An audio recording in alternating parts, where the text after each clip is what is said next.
तो हेलो जी हेलो, क्या हाल चाल है गाइस। स्वागत है आप सभी का आज की हमारी फर्स्ट हॉरर स्टोरी में।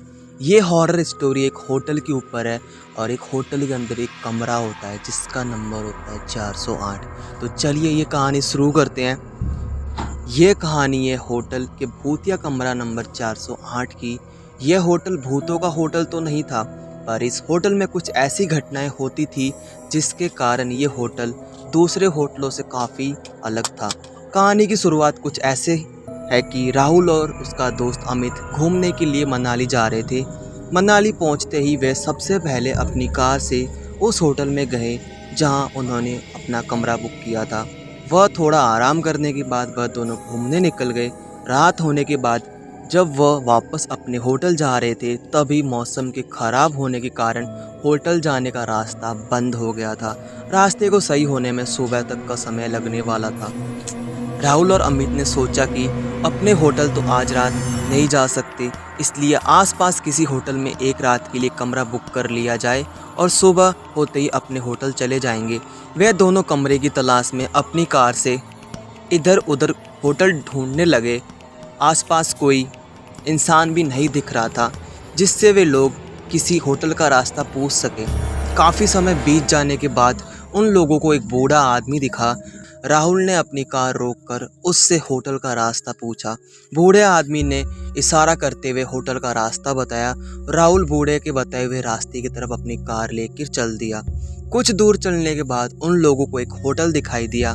राहुल और अमित ने चैन की सांस ली और होटल के अंदर चले गए। ये वही होटल है जिसके अंदर ये स्टे करने वाले हैं एंड इस होटल में एक कमरा है जो कि भूतिया कमरा है एंड उस कमरे का नंबर है 408। होटल के अंदर जाके उन्होंने काउंटर पे खड़े आदमी से रात भर रुकने के लिए एक कमरा मांगा। उस आदमी ने होटल के कुछ नियम बताए और एक कमरे की चाबी राहुल को दे दी। राहुल और अमित चाबी को लेकर कमरे की ओर चल दिए। चाबी पर कमरे का नंबर लिखा था जो कि था 408। राहुल और अमित चाबी लेके कमरे की ओर चल दिए। होटल में हर मंजिल में चहल पहल थी। इन दोनों का कमरा चौथे मंजिल पे था। वो मंजिल बिल्कुल सुनसान थी। खैर वे लोग इस बात पर ज़्यादा ध्यान नहीं दिए, वहाँ बस एक रात गुजारनी थी, इसलिए वे लोग ऊपर की साइड चल दिए।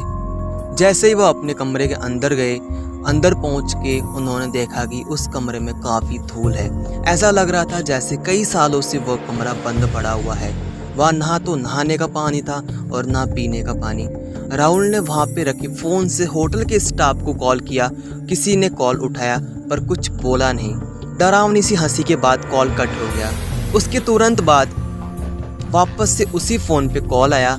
इस बार होटल के स्टाफ ने कहा, सर आपने कॉल किया था, बताइए हम आपकी क्या मदद कर सकते हैं। राहुल ने जवाब दिया, हमें ये कैसा कमरा दिया है, ना यहाँ पीने का पानी है और ना ही नहाने का पानी, चारों तरफ सिर्फ धूल ही धूल है। आप जल्दी से यहाँ आइए और सफाई करवाइए।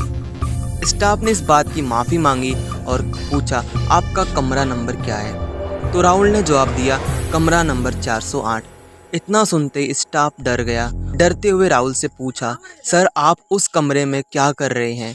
राहुल चिल्लाते हुए बोला, क्या मजाक चल रहा है, आप लोगों ने तो मुझे इस कमरे की चाबी दी थी। स्टाफ सहमी आवाज़ में बोला, सर जितना जल्दी हो सके आप उस कमरे से बाहर निकलिए और नीचे आइए। राहुल ने पूछा, क्यों। स्टाफ ने तुरंत जवाब दिया, सर सवाल जवाब बाद में पूछ लेना, बस अभी आप वहाँ से नीचे आ जाइए और आपको उस कमरे में जान का खतरा है। इतना सुनते ही राहुल और अमित कॉल कट करके कमरे से बाहर निकलने के लिए दरवाजे की तरफ जाने लगे। तभी किसी ने दरवाज़ा खटखटाया। राहुल ने पूछा कौन है, पर बाहर से पूछने पे भी कोई आवाज़ नहीं आई। तभी उस रूम की लाइट चली गई। राहुल और अमित अब समझ गए थे कि ये भूत प्रेत का मामला है। वह दोनों काफ़ी डर चुके थे। तभी बाहर से आवाज़ आई, सर आपने कॉल किया था, सफाई और पानी ठीक करने के लिए मैं आया हूँ। और फिर डरावनी सी हंसी के साथ वह आवाज़ सन्नाटे में बदल गई। तभी फिर से कमरे में रखे फ़ोन पर कॉल आया। राहुल ने कॉल उठाया। कॉल स्टाफ का था।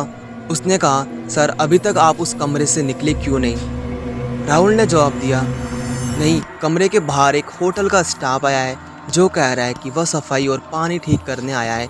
इतना सुनते ही होटल के स्टाफ ने राहुल से बोला, सर कुछ भी हो जाए आप दरवाज़ा मत खोलना, अगर आपने दरवाज़ा खोला तो आपकी मौत भी हो सकती है। ये सुनते ही राहुल और अमित दोनों बहुत डर गए थे। फिर स्टाफ ने कहा, सर आप अंदर ही रहिए, हम लोग आपको बचाने ऊपर आते हैं। कुछ देर बाद कमरे के बाहर से आवाज़ आई, सर हम लोग आ गए हैं, आप दरवाज़ा खोलिए। साथ में कुछ और लोगों की आवाज़ भी आ रही थी, इसलिए राहुल और अमित ने दरवाज़ा खोला। उन्होंने देखा सच में होटल का स्टाफ ही था, तो उन्होंने चैन की सांस ली। फिर सभी वहाँ से जल्दी जल्दी नीचे आ गए। राहुल ने काउंटर पर देखा, पर वहाँ पर कोई ऐसा दूसरा स्टाफ नहीं था जिसने राहुल को वह चाबी दी थी। ये सारी बातें राहुल ने वहाँ के लोगों को बताई। उन लोगों ने राहुल से कहा, सर आपको जिसने चाबी दी थी वो पहले इसी होटल में काम करता था, पर अचानक से एक दिन कमरा नंबर 408 में रहस्यमय तरीके से उसकी मौत हो गई। तब से उसकी आत्मा इसी होटल में रहती है, पर वह सब उन लोगों को ही परेशान करती है। 408 कमरे के पास जाते हैं। पता नहीं आज आप लोगों को वह कैसे उस कमरे तक ले गए। राहुल और अमित अब सारी बातें समझ चुके थे। जैसे तैसे उन्होंने वहाँ रात गुजारी और सुबह होते ही अपनी होटल की तरफ चल दिए। तो गाइस ये कहानी यहीं पे समाप्त होती है। आई होप आपको ये कहानी अच्छी लगी होगी। अच्छी लगी हो तो प्लीज़ एक लाइक कर देना, एंड चैनल पे नहीं हो तो सब्सक्राइब कर देना। एंड मिलते एक ऐसी हॉरर सी स्टोरी के अंदर में। तब तक के लिए बाय बाय।